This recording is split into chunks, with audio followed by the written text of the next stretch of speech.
تاریخ کے آئینے میں اب دنیا کو ہمیں اپنا ہی مذہب نہیں دوسروں کا صحیح مذہب بھی ہم کو ہی بتانا پڑے گا.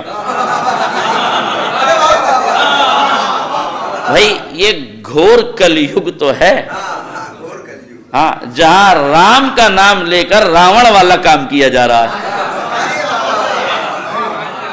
یہ دیکھیں خود راون نے بھی سیتا کا اپہرن راون کے بھیس میں نہیں کیا تھا، کسی دوسرے بھیس میں آیا تھا.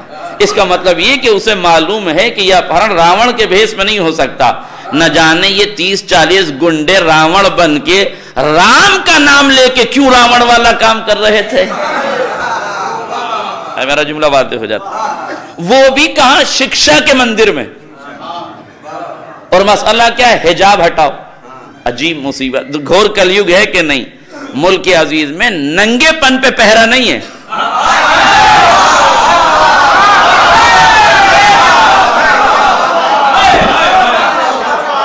ملک عزیز میں ننگے پن پہ پہرا نہیں ہے. ننگے مہاراج جہاں چاہیں آئے جائیں، ان پہ کوئی پہرا نہیں، ان پہ کوئی پابندی نہیں. پابندی کس پہ؟ حجاب پر. اچھا یہ بھی غلط فہمی ہے کہ برقع حجاب کہلاتا ہے. برقع لباس ہے، حجاب نہیں. آئے میرا جملہ واضح ہو جائے. برقع لباس کا نام ہے، حجاب کا نام نہیں. اسی لیے مراجع کرام کا فتویٰ موجود ہے کہ اگر برقع اتنا ٹائٹ پہنا جائے کہ جسم کے حصے نظر آ رہے ہیں تو یہ حجاب کو پامال کیا جا رہا ہے. یہ بے حیائی بھی ہے، بے حجابی بھی.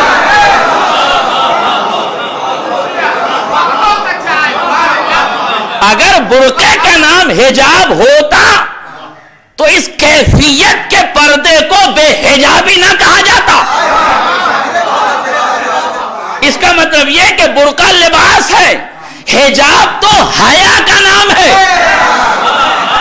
اور حیا کسی مذہب کی دین نہیں ہے، فطرت کی دین ہے، نیچر کی دین ہے.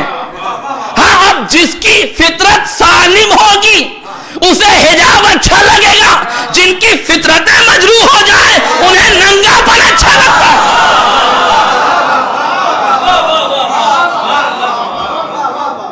انہیں ننگا پن اچھا لگ رہا ہے. جبکہ میں نے کہا کہ مذہب کی دین پردہ نہیں ہے. حجاب مذہب سے پہلے انسانی فریضہ ہے، فطرت کی دین ہے. آپ پوچھئے ایک بیٹے نے باپ سے کہا کہ یہ پردہ، یہ چادر، یہ قید و بند ہے، ہمیں اس کو نہیں کرنا چاہیے، یہ قدامت پسندی ہے، یہ پچھڑی ہوئی جاتی کا ہونا ہے. طرح طرح کے اعتراضات بچی نے باپ کے سامنے رکھ دی. دیکھیے تربیت کا انداز بھی ملاحظہ فرمائیے. باپ نے یہ نہیں کہا کہ تم جو کہہ رہی ہے وہ صحیح ہے یا غلط. باپ نے کہا ذرا اپنی کتابیں لے کر آنا. اسکول کی کتابیں لائی گئی. باپ نے پوچھا کہ یہ کون سی کتاب ہے؟ اب اس نے ورقہ پلٹا، پہلے صفحے پہ پڑھ کے بتانے لگی. باپ نے کہا بیٹا ورقہ کیوں پلٹا؟ نام تو پہلے صفحے پہ لکھا تھا، باہر ہی لکھا تھا. کہا بابا میں نے باہر ورقہ چڑھا دیا، باہر ورقہ چڑھا دیا. باپ نے پوچھا یہ ورقہ کتاب پہ کیوں چڑھایا؟ کہا یہ گرد و غبار سے محفوظ رہ جائے گا.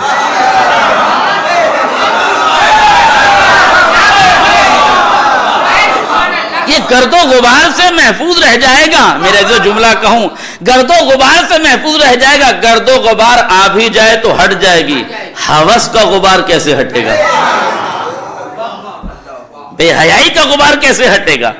اس کا مطلب یہ کہ اگر ایک کتاب کو گرد و غبار سے پاک رکھنا ہے تو اسے حجاب میں رکھنا ہوگا، اسے پردے میں رکھنا ہوگا، اسے ورق چڑھا کے رکھنا ہوگا.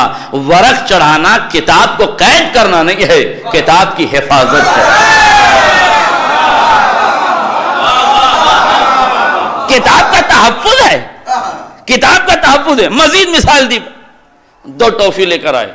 ایک کھلی ہوئی ٹافی تھی، ایک ریپر میں پیک تھی. کہا کون سی کھانا پسند کرو گی؟ کہا یہ ریپر والی. کہا یہ کھلی ہوئی کیوں نہیں؟ کہا اس پہ جراثیم بیٹھ جاتے ہیں. اس کا مطلب یہ ہے کہ جس شے پہ جراثیم بیٹھ جائیں وہ کھانے کے لائق نہیں. کاش میرا جملہ واضح ہو جاتا. جس پر جراثیم بیٹھ جائیں, کیوں؟ کہا جسم کے لیے نقصان دہ ہیں. اس کا مطلب یہ جراثیم زدہ ٹافی اگر جسم و جسمانیت کے لیے نقصان دہ ہے تو بے حجاب عورت کے ساتھ عقد اور قربت جسم کے لیے نہیں, نسلوں کے لیے مصیبت.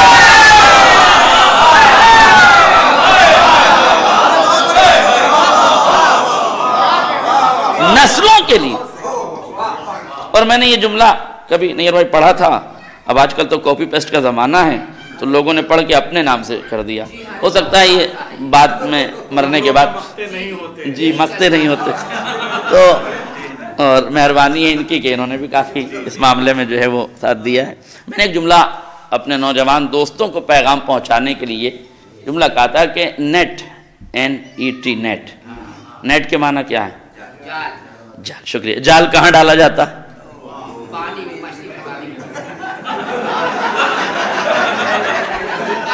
بہت اچھا ہے. مچھلی پکڑنے کے لیے. میں بزرگ کے لفظوں کو نہیں رہتا ہے نا. پانی میں مچھلی پکڑ. یہ نوجوان دوست ذرا غور سے سنیں, شاید میں ان تک ایک میسج کنوے کر رہا ہوں. جب انسان جال کو پانی میں ڈالتا ہے تو اس میں صرف مچھلیاں آتی ہیں. جب نیٹ ڈالا جاتا ہے تو اس میں صرف مچھلیاں آتی ہیں. کچھ کوڑا کرکٹ غلاظت گندگی نجاست آتا ہے. تو جو شکاری شکار کرنے کے لیے گیا ہے وہ مچھلی تو پکڑتا ہے اور بقیہ کوڑا کرکٹ کیا کرتا ہے؟ پھینک دیتا ہے. سمجھ رہے ہیں آپ؟ پھینک دیتا ہے. جب آپ نیٹ چلاتے ہیں نا تو خالی حلال چیزیں نہیں آتی, حرام چیزیں بھی آتی ہیں. عقل و خرد کا تقاضا یہ ہے کہ حلال لے لینا, حرام اسی سمندر میں ڈال دو.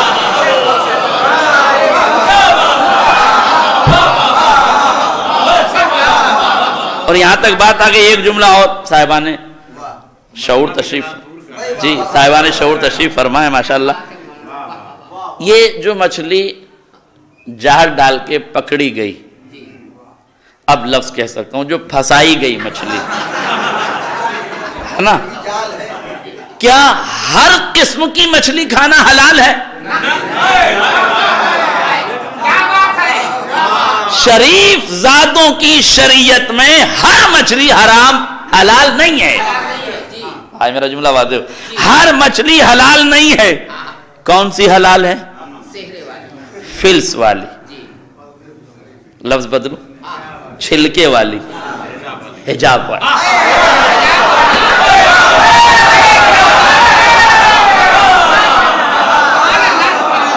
ہر مچھلی حلال نہیں ہے. دیکھیے شریعت نے کتنا بڑا کرم کیا ہے ہم پر. شریعت نے کتنا بڑا کرم کیا ہے ہم پر. میں ایک جملہ اور کہنا چاہتا ہوں. شریعت نے کتنا بڑا کرم کیا ہے ہم پر کہ اس نے ہمیں وہ مچھلی کھانے کی اجازت دی جو مردہ نہیں کھاتی. آج میرا جملہ واضح ہو جائے. وہ مچھلی کھانے کی اجازت نہیں دی. اب لوگ پریشان تھے کووڈ کے بعد مچھلیاں نہ کھائی جائیں, اس لیے کہ مچھلیوں نے لاشیں کھائی ہیں. ہم نے کہا خبردار, ہماری شریعت 1400 سال پہلے ہمیں آگاہ کر کے گئی ہے مردہ کھانے والی مچھلی ہماری شریعت میں جائز ہی نہیں.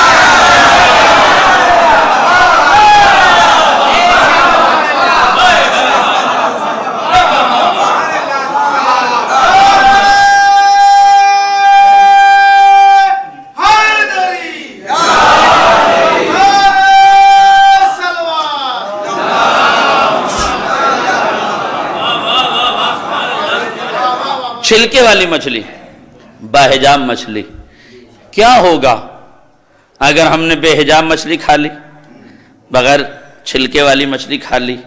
تو کہا پہلے تو یہ کہ یہ کووڈ والی لاشیں کھا چکی ہے, تو پہلے تو یہ سمجھ لینا. کہا پھر کہ اگر کھا لی تو جسم متاثر ہوگا. میرے عزیزوں کہنے دیجئے، اگر ایک بے حجاب مچھلی کے کھانے سے جسم متاثر ہو سکتا ہے تو بے حجاب خاتون کو گھر میں لانے سے کیا نسلیں برباد نہیں ہو سکتی؟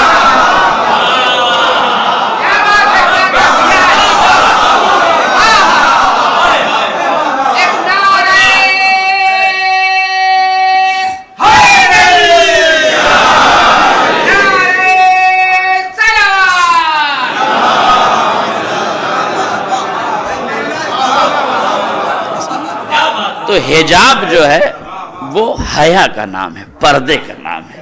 حجاب لباس نہیں ہے۔ آپ سمجھ رہے ہیں لباس ہٹانے سے حجاب ہٹ جائے گا؟ لباس ہٹانے سے حجاب نہیں ہٹے گا، غور کیجئے گا۔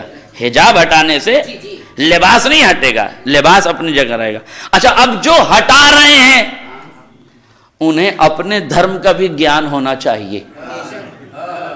یہ پردہ اسلامی تہذیب تو ہے ہی، ہندوستانی تہذیب بھی ہے۔ اگر ہندوستانی تہذیب نہ ہوتی تو گھونگھٹ کس پردے کا نام ہے؟ گھونگھٹ پردہ ہے کہ نہیں؟ یہ گھونگھٹ پردہ ہے۔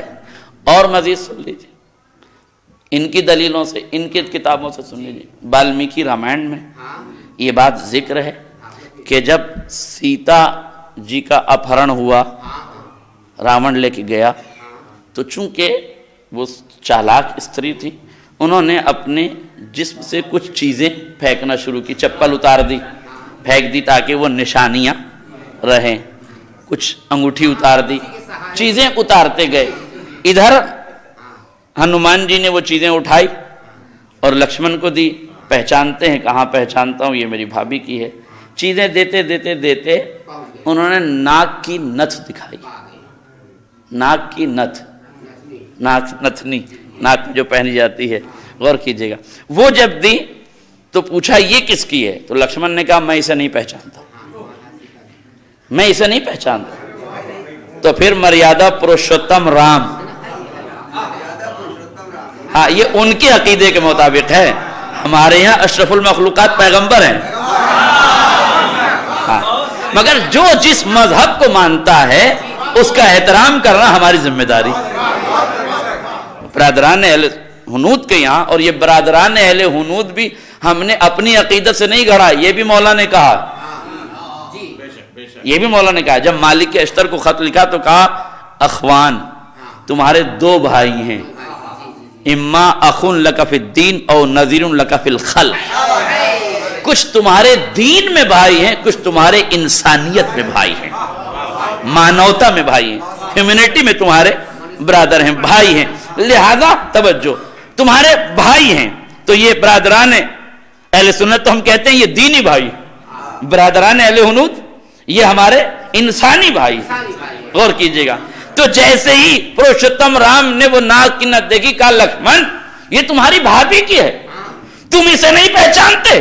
تو لکشمن کہتے ہیں برادر شری، میں اپنی مریادہ کی سیماؤں کو جانتا ہوں،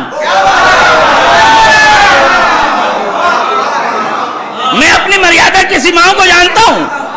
ہمارے ہاں جو پردہ ہے وہ بتا رہے ہیں لکشمن کہ میں نے کبھی اپنی بھابھی کے چہرے کو نہیں دیکھا۔ آپ بتائیے اسلامی نقطہ نظر سے بھابھی نامحرم ہے کہ نہیں؟ تو بھابھی کے چہرے کا پردہ ہے کہ نہیں؟ آج میرا جملہ واضح ہو جائے، گیتا پڑھنے والے اگر گیتا ہی ڈھنگ سے پڑھ لیتے،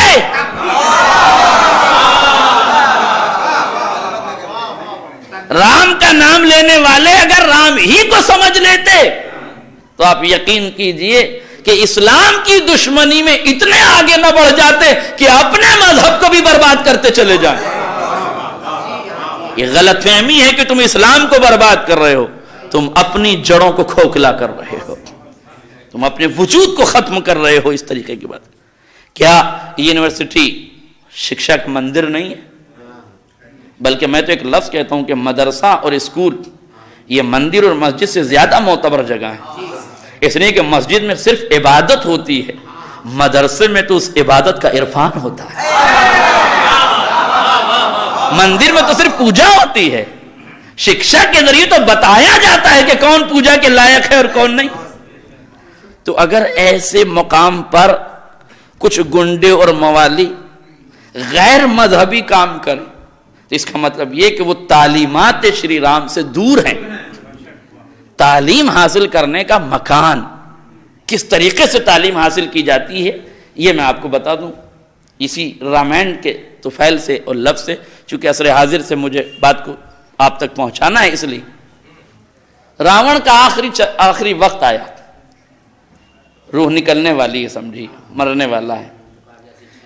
رام نے کہا اپنے بھائی سے لکشمن سے کہ جاؤ، یہ بہت بڑا گیانی تھا، یہ پڑھا لکھا تھا، جاؤ اس سے گیان پراپت کر لو. وہ گیان پراپت کرنے کے لیے گئے، اس کے سرانے کھڑے ہوئے اور سرانے کھڑے ہو کے کہنے لگے کہ مجھے میرے بھراتا شری نے بھیجا ہے، تو بہت بڑا گیانی ہے، مجھے تجھ سے گیان پراپت کرنا ہے. راون نے کہا تجھے گیان پراپت کرنا ہے؟ تجھے تو ابھی گیان لینے کا سلیقہ ہی نہیں آتا. اب مجھے گیان لینے کا سلیقہ نہیں آتا.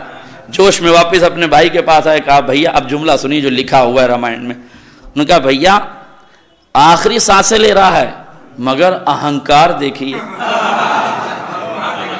ایگو دیکھیے، تکبر دیکھیے، گھمنڈ دیکھیے. مجھ سے کہہ رہا ہے کہ تجھے تو ابھی علم لینے کا سلیقہ بھی نہیں آتا. شری رام مسکرائے، مسکرانے کے بعد کہا کہ تم کھڑے کہاں تھے؟ کہا میں راون کے سرانے کھڑا تھا. کہا یہی تو تم نے غلط کیا. شکشا ہمیشہ گرو کے چرنوں سے لی جاتی ہے. جاؤ اس کے پیروں میں کھڑے ہو اور پھر اس سے گیان پراپت کرو. یہ آئے دوبارہ آ کے اس کے پیروں پہ قریب کھڑے ہوئے. کہا مجھے گیان دو. کہا اب تم صحیح جگہ کھڑے ہو، اب تم گیان لینے کے لائق ہو. اب جملہ سنیے جو میں عالم انسانیت تک پہنچانا چاہتا ہوں. ہے تو راون کا، مگر کہتے ہیں خذ الحکمہ ولو کان من اہل النفاق. اگر حکمت نفاق کے سینے میں بھی ملے نا تو نکال لے. جہاں سے حکمت ملے وہاں سے لے لینا. غور کیجئے گا. جیسے ہی گیا کہا کہ سنو لکشمن، تمہارے لیے گیان یہ ہے کہ مجھے ہزاروں دیوی دیوتاؤں کا وردان پراپت ہو چکا ہے. کسی میں ہمت تو نہیں تھی کہ مجھے قتل کر دیتا، میرا ود کر دیتا، مگر مجھے میرے اہنکار نے مارا ہے. آئے میرا جملہ واضح ہو جائے. مجھے میرے غرور نے مارا ہے، مجھے میرے گھمنڈ نے مارا ہے. لہذا زندگی میں جتنی قوت اور طاقت، علم و ہنر تمہارے پاس آ جائے، جتنا بڑا عہدہ و منصب آ جائے، خبردار کبھی بھی اہنکار نہ کرنا. اگر گیتا ہی کو تھوڑا سا پڑھ کے سمجھ لیے ہوتے تو پھر اہنکار کی حکومت نہ ہوتی. حکومت کے مزاج میں اہنکار نہ ہوتا، حکومت کے مزاج میں غرور و تکبر نہ ہوتا. قوت کے نشے میں چور ہو کے ایسی واڑیاں نہ بولی جاتی جس سے انسانیت کا دل درد رہے. ہمیں ڈرانے کی کوشش نہ کرو. ہمارا امام 40 تلواروں میں سو کے ہمیں بتا گیا ہے، کبھی تلواروں میں سونا پڑے تو ہجرت کو یاد کر کے چین سے سو جانا. اس قوم کو ڈرانے کی ضرورت نہیں ہے.